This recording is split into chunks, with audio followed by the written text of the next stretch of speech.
Assalamualaikum warahmatullahi wabarakatuh. Jumpa lagi bersama Sutarno Construction. Hari ini akan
Area pemakaman Imogiri dibangun sejak masa Sultan Agung, pemimpin terbesar Kesultanan Mataram Islam. Hal ini dijelaskan dalam buku Jejak Masa Lalu Sejuta Warisan Budaya. Pada tahun 2004, suntingan Arwan Tuti Arta dan Hedi Sri Ahisma Putra. Dalam buku itu diceritakan makam Raja-Raja Mataram yang berada di puncak bukit dibangun atas gagasan Sultan Agung. Bukit ini dinamakan Pajimatan Girirejo, terletak di Bantul, arah selatan kota Yogyakarta, tak jauh dari pantai selatan. Pembangunan komplek makam raja-raja di Imogiri ini dimulai pada tahun 1632 atau memasuki dekade kedua era Sultan Agung.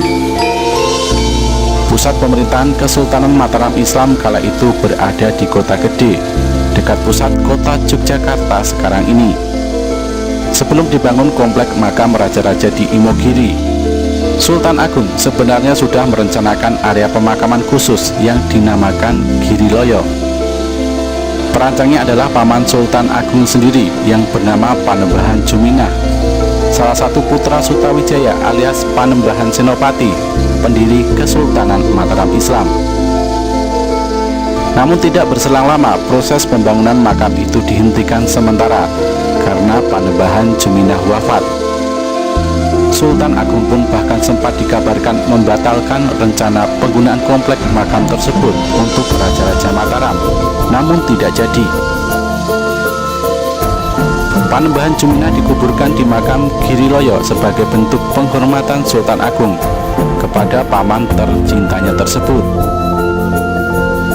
Diketahui arsitek komplek makam di Imogiri bernama Kyai Tumenggung Citrokusumo, orang kepercayaan Sultan Agung.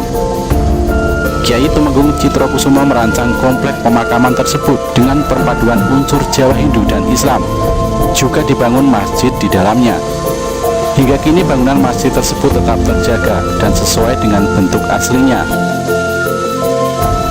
Area pemakaman ditempatkan di puncak bukit. Untuk mencapainya harus menaiki tingkat yang berjumlah 409 anak tangga dengan kemiringan 45 derajat dan lebar sekitar 4 meter. Menurut mitos setempat, barang siapa saat menaiki anak tangga itu dapat menghitung jumlahnya dengan tepat, maka keinginannya akan terkabul. Sebagaimana namanya, komplek makam Imogiri memang diperuntukkan sebagai tempat peristirahatan terakhir bagi raja-raja Mataram Islam beserta raja-raja keturunannya, hingga terbelahnya dinasti Mataram menjadi dua kerajaan yang masih eksis hingga saat ini, yakni Kasunanan Surakarta dan Kesultanan Yogyakarta. Area pemakaman ini seperti diuraikan dalam tulisan Nidyasti Dila Himaya dibagi menjadi tiga wilayah utama, yaitu Astana Kasultanan Agung, wilayah makam Raja-Raja Surakarta, dan wilayah makam Raja-Raja Yogyakarta. Di kawasan Astana Kasultanan Agung terdapat makam Sultan Agung, Kanjeng Ratu Batang, istri Sultan Agung, Amangkurat II, pendiri Kasunanan Kartasura setelah runtuhnya Mataram Islam, dan Amangkurat III, raja kedua Kasunanan Kartasura. Sedangkan di wilayah makam Raja-Raja Surakarta dikebumikan Pakubuwono I, raja ketiga Kasunanan Kartasura, dan para penguasa Kasunanan Surakarta dari susunan Pakubuwono II hingga Pakubuwono XII. Terakhir adalah wilayah makam Raja-Raja Yogyakarta sebagai tempat persemayaman terakhir para pemimpin Kesultanan Yogyakarta, dari Pangeran Mangkubumi atau Sultan Hamengkubuwono I hingga Hamengkubuwono ke-9, kecuali Hamengkubuwono II yang dimakamkan di Kota Gede, bekas ibu kota Mataram Islam.